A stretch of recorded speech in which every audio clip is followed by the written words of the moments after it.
Now, the news for South Mississippi. Good Morning Mississippi Weekend. Thank you for waking up with us. I'm Jonathan Brannan. Thank you for joining us on this lovely Sunday morning. I'm Jonathan Brannan. Good morning and thanks for waking up with us. I'm Jonathan Brannan. We begin with some breaking news overnight. 2 earthquakes hit Madison County last night and residents felt the action. Liberia is reopening its land border crossings that were shut down during the Ebola outbreak. For all those fans coming out, it's up to Joel to tell us whether or not they're going to have good weather. It's up to you. Well, I got good news because it's looking pretty good. We stayed. To help with that effort, the Harrison County Sand Beach Authority offered free trash bags to folks out here on the beaches. And as you can see, this container is empty.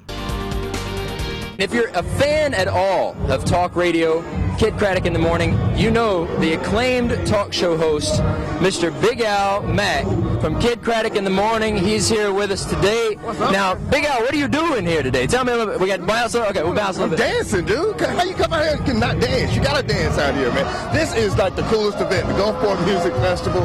I'm down here with 107.1 The Monkey. They invited me down to come out and introduce some folks and do a little dancing with the news guys. That's right, with the news guys right here. So you're just trying, I know what you're trying to do. You're trying to prove that you actually have a face for TV instead of radio. Dude, your position is 100% safe. You are a pretty man. I'm going to take you on a little journey into the unknown here. This is the very first ever Diverging Diamond Interchange in the state of Mississippi. I'm going to take you on a live driving tour. I hope you fasten your seatbelts and don't misbehave or I'll turn this car around. Okay, so we're approaching the interchange right now. As you notice, we're on the right side of the road. But as we get up to the intersection, you'll see we're now moving over to the left side of the road.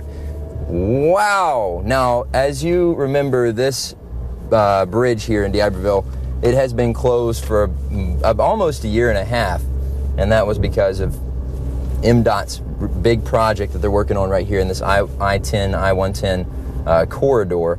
Now, as you can see over here on the left side, you could take this ramp right here and get on I-10 west towards New Orleans, or you can keep going straight and you'll get to this intersection right here. Ship Island Excursions takes visitors almost a dozen miles into the Mississippi Sound and back every day during the summer. This time, the ride back had 2 less people aboard. The 2 teens had been swimming in the waters off the west tip of Ship Island when something went wrong. When they realized that the boys were missing, the call was made. 16-year-old Omar Gonalez and his 17-year-old friend were nowhere to be found. The Coast Guard and Department of Marine Resources immediately jumped into action. According to Senior Chief Rebecca Polzine, the teens were likely carried out by a rip current. Eventually, once the rip current gets away from shore, you end up in the standard current, and the current actually pushed them up into the Gulfport ship channel. That's where the DMR found Gonzalez's friend delirious and clinging to a navigational buoy. As for Gonalez, the search continues. Marine Patrol Chief Keith Davis knows that every passing moment is paramount in cases like this. So it's important to be out there as much as we can, checking all of the areas that we think that the child may have gone to.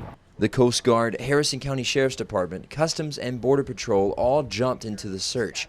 Davis says the entire area is canvassed with search vessels both on the water and in the air. It's just critical to us right now to try to get out there as much as we can, fighting the weather conditions that's out there to bring this child in. In Gulfport, Jonathan Brannan, WLOX News. The Mississippi Welcome Center's tranquil landscape and serene sounds of nature were temporarily replaced with the sound of pure horsepower. I've always loved the car, and most of these people that are in these cars fell in love with them when they were kids. Glenn Johnson is leading almost 200 Corvettes through the Gulf Coast on a caravan to Kentucky. He's the captain of the southeast region of a club for Corvette owners and enthusiasts. This is the first time the group has been through the coast in 20 years. Nobody else has come through like the state of Mississippi. The club's Mississippi Gulf Coast area leader, Mike Smith, says it's easy to get people excited about America's muscle car. Welcome to Mississippi! But he's never seen a turnout like this. This is the biggest welcome they've ever had. We had about 35 to 50 Corvettes from local people standing by here. Local people like the Hortons. They're from Diamond Head and love to hang out with other vet heads whenever they can. Great bunch of people from all over the country, and it's just a whole lot of fun. This particular caravan will make another stop in Birmingham to join another large group for the rest of the journey. Ultimately, there's going to be about 4,000 or 5,000 Corvettes that's going to pounce on Bowling Green, Kentucky, which is the birthplace of the Corvette. There, they will celebrate the Corvette Museum's 20th anniversary. This large of a pilgrimage only happens every 5 years. And according to Johnson, this won't be the last time the Magnolia State gets a visit like this. We'll see you next time we come through Mississippi, and thank y'all for the hospitality. And with a sign-off the best way Corvette knows how, I'm Jonathan Brannan, WLOX News.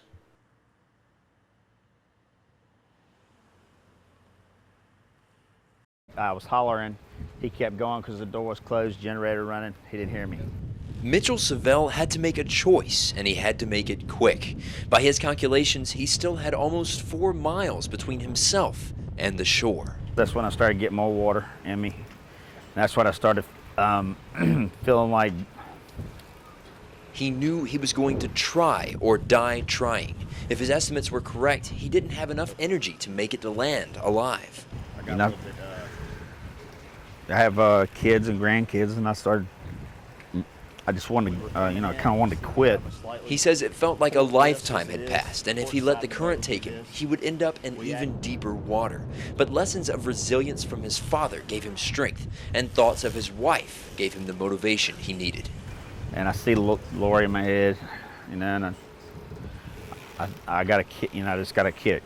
Meanwhile, on land, his wife was trying to deal with the news that her husband was missing at sea. Most people felt like there was no chance that he was going to make it. But she was holding on and knew the night was not over. He would find a way. I just knew he'd find a way. After hours of fighting the Gulf waters, Savell saw something in the distance. He was hoping that it was a sign of land, but thought he might be hallucinating. Then his feet hit sand. And I took another walk. Took another step, and it was more sand. 5 more steps, and he knew the swim of his life was finally over. Just don't give up. Just don't give up. Keep trying. In Pass Christian, Jonathan Brannan, WLOX News. Make sure you stay dry and safe out there today. Thank you so much for joining us for this half hour of Good Morning Mississippi Weekends. We'll be back tomorrow at 6:30.